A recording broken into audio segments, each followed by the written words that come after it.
Üniversiteden mezun bir grup genç. İş hayatına atılıyorlar. Başarılı da oluyorlar kendilerince. Sonra bir gün toplanıp mezun oldukları o üniversiteye geri dönüp bir ziyaret yapmak istiyorlar. Orada çok sevdikleri bir hocaları var, ona gidiyorlar. 3-5 kelam, eski günleri yad etmek derken sohbet derinleşiyor, koyulaşıyor. Herkes tabii işinden gücünden bahsediyor, bahsetmesini, ama bir yandan da hayatın zorlukları, yaşam koşulları, o stres, mücadele onları biraz yıldırmış gibi gözüküyor. Ne de olsa her başarının bir bedeli var.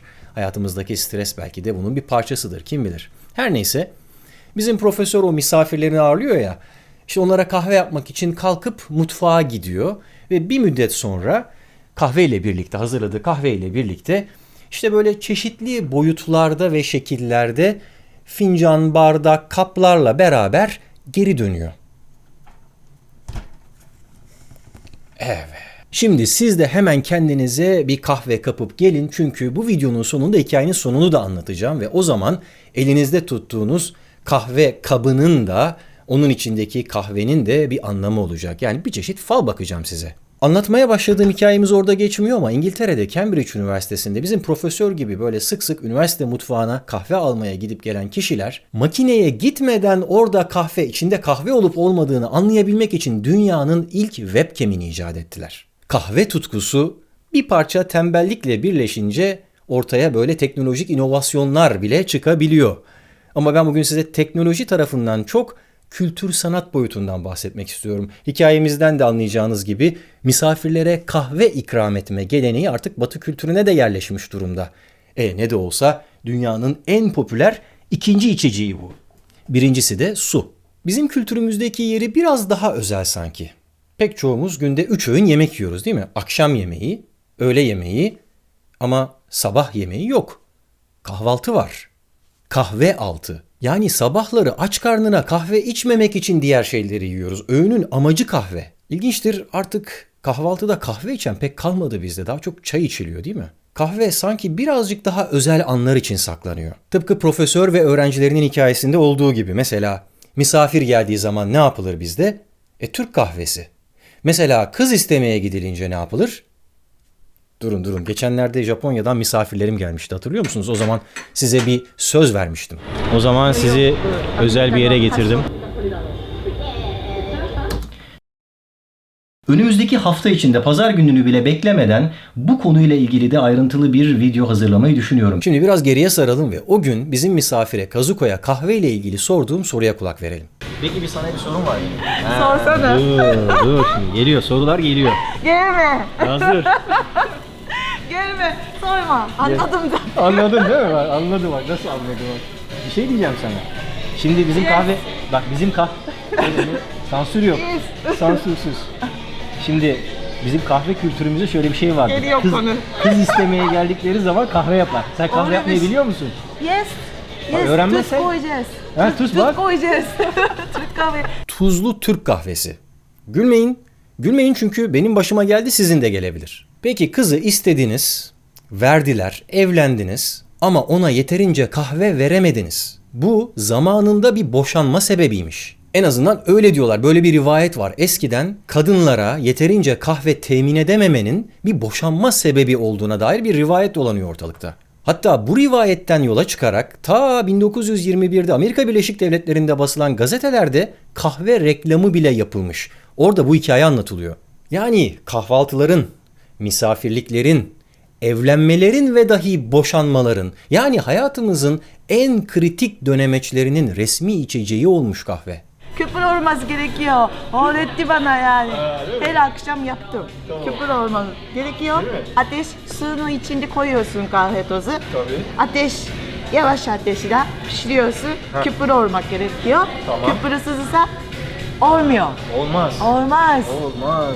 Evet. Bir de İsteme. kız istemeye geldiğin zaman damadın Tuz koyacağız. kahvesinin içine tuz koyacaksınız. Evet. Hakikaten içmemiz. Akşama sor devlet ya. Tamam. Tamam, Soracağım. bak bana koydu mu koymadı mı sor. Soracağım. Japonlar bile Türk kahvesinin nasıl demlendiğini, hangi ortamlarda nasıl kullanılacağını, işin ritüelini öğrenmişler. O gün kahve kelimesinin Japonca'daki karşılığını da sordum. Kofi. Kofi gibi. Kofi gibi. Kohi. Kofi. Yes. Kofi. Helal. Kohi demişler Japonlar kafi kelimesini duyunca.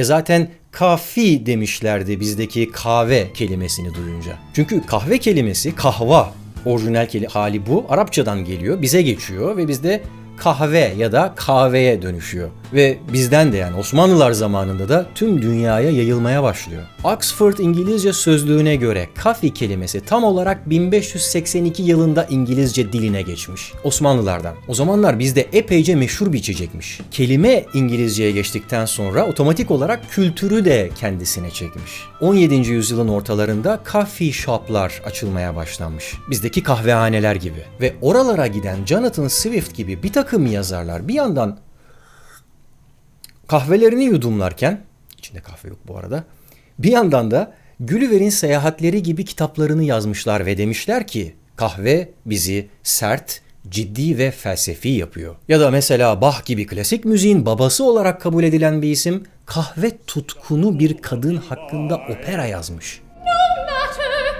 but still I beg you, please let me keep my coffee. İşte kelimeden sonra kültür de bu şekilde yayılmaya başlamış. Geçen yüzyılın ortalarında kahve artık evlerimize girmeye başladı. Hani bardaklara koyup karıştırıp içiyoruz ya, instant kahve. Tarihçiler bu döneme kahvenin birinci dalgası, birinci dönemi adını veriyorlar. Sonra ikinci dönem başlıyor. İkinci dönem 70'ler 80'lerde başlıyor. Aslında işte bu Starbucks başlatıyor diyebiliriz. O da böyle kahvehane kültürü. Yani insanlar bir yere gitsinler, orada sohbet etsinler. Kahvelerini içerken bizdeki kahve bahane, sohbet şahane mantığıyla. Orada bu kahve hareketi ve dönemleri hakkında bir benzetme daha aklıma geldi. Onu söyledim ama sesi çok iyi temizleyemediğim için şimdi buradan size tekrar edeyim. Kahve akımları adeta sanat akımları gibi. Onun birinci döneminde tıpkı müziğin kaydedilip çoğaltılabilmesinde olduğu gibi her yere yayılmaya başlıyor. Evlerimizde kahve içiyoruz nitekim. İkinci döneme geçtiğimizde işte bu Starbucks'ların açılmasıyla birlikte artık nasıl müziği dinlemek için konser salonlarına gidiyorsak kahveyi içmek için de tekrar kahvehanelere gidiyoruz. Sohbet ve kahvehane kültürü yeniden yeşermeye başlıyor. Şimdilerde ise 2000'lerden sonra artık kahvenin 3.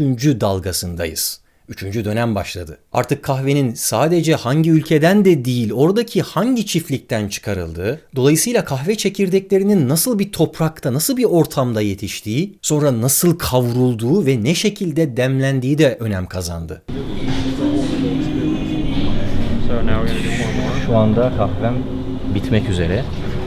Daha doğrusu kimyasal deneyi tamamlanmak üzere. Sonucu son derece ben de merak ediyorum. Ve bu tür kahveleri hazırlarken onun bu hikayesini de anlatan kişiler ortaya çıkmaya başladı.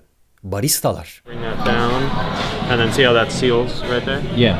And then we're gonna bring this, close it, and then what we're gonna do is put this on this. And then we have to put this in because it'll start. Baristalık şu anda dünyanın pek çok yerinde çok saygın bir meslek olarak kabul ediliyor. Tıpkı zamanında Osmanlılardaki kahveci başı gibi. Sarayda böyle bir rütbe var, böyle bir pozisyon varmış. Kahveci başı. Hatta bunların bazıları sadrazamlık mertebesine kadar yükselmiş. Kahvenin kültürüne vakıf olmak, onun kökenini, izlediği yolculuğu, hazırlama ve demleme tekniklerini bilmek 3. dalganın temel konuları. Çünkü toprak, aldığı su, güneşlenme zamanı, nem, kahvenin tadını ve aromasını değiştiriyor. Eğer kahve yanardağın eteğinde yetiştiriliyorsa kül kokuyor. Muz ağaçlarının gölgesinde yetişiyorsa daha aromatik bir tadı oluyor. Kahve. Ve bu konuda yapılan bilimsel araştırmalar kahvenin sadece kokusunun bile beynimizi harekete geçirdiğini gösteriyor. Şimdi bilimsel araştırmalar deyince bizim profesörle öğrencilerine ne oldu hatırlayacaksınız. Bizim profesör mutfakta kahve yapıp böyle farklı şekillerde ve boyutlardaki kaplarla beraber öğrencilerinin önüne koymuştu. İşte herkes kendine güzel bir kap, fincan seçip şöyle kahvelerini yudumlamaya başlıyorlar. Ve yine hayatın zorluklarından, stresinden filan tabii konuşmaya devam ediyorlar. Bizim profesör de diyor ki, gördüğünüz gibi pahalı ve gösterişli olan kapların hepsini aldınız. Geriye sadece böyle ucuz ve düz olanlar kaldı. Kendiniz için en iyisini istemeniz gayet normal ama bu aynı zamanda sizin problemlerinizin ve stresinizin de temel kaynağı, diyor bizim profesör ve nasıl barista olunur 101 konulu bir ders veriyor adeta öğrencilerine. Ve sonra da devam ediyor. Kabın kendisi kahvenin kalitesine bir şey katmaz. Çoğu zaman pahalı olduğu için kahvenin bile ötesine geçer. Onu örter. Bizim asıl istediğimizse sadece kahvedir. Onun kabı değil. Ama biz yine de en iyi kabı, en iyi fincanı isteriz. Ve bu yetmiyormuş gibi bir de başkalarının elinde tuttuğu kaplara da göz dikeriz. Şöyle düşünün. Hayat kahvedir. İşimiz, paramız, pozisyonumuzsa sadece onu içinde taşıyan bir kap. Sadece hayatı içermesi, onu taşıması gereken bir araç. Ve bu aracın, bu kabın, fincanın tipi, şekli bizim hayatımızın kalitesini belirleyemez. Bazen sadece kaba konsantre oluyoruz ve kahvenin keyfini kaçırıyoruz. Fincanın tadına değil, kahvenin tadına bakın. En mutlu insanlar her şeyin en iyisine sahip olan insanlar değildir. Onlar her şeyi en iyi hale getirenlerdir. Ellerinde olan her neyse. İşte böyle konuşmuş bizim profesör. Kahve hareketlerinde 3. dalga içinde olduğumuzu söylemiştim ya. Kahvenin tüm yönleriyle en kaliteli, en nitelikli bir biçimde içilmeye çalışıldığı bir dönemin içindeyiz demiştim. Orada müzik benzetmesine de devam edecek olursak şimdi sanat için sanat döneminde gibiyiz. Kahve için kahve. Kahve için kahve de diyebiliriz belki. Bak bu güzel oldu aslında. Kahve deyince artık neyi kastettiğimi anlıyorsunuz değil mi? Nobel ödüllü şair ve müzisyen Bob Dylan'ın da kastettiği şeyi. Zaten kendisi profesör gibi bir adam. Ve tıpkı kahve kelimesinin kendisi gibi onun ataları da bizim oralardan Kazman'dan kalkıp Amerikalara gelmiş. Ve beraberinde de kahve bahane, sohbet şahane kültürünü getirmiş. Çünkü diyor ki Bob Dylan, One more cup of coffee for the road. One more cup of coffee before I go to the valley below. bir fincandaki kahve gibidir hayat. Bazen tatlı, bazen değildir. Önemli olan kahvenin tadı değil zaten. Onu kiminle içtiğinizdir. Your sister sees the future like your mama and yourself. You never learned to read or write. There's no books up on your shelf. And your pleasure knows no limits. Your voice is like a meadowlark, but your heart is like an ocean, mysterious and dark.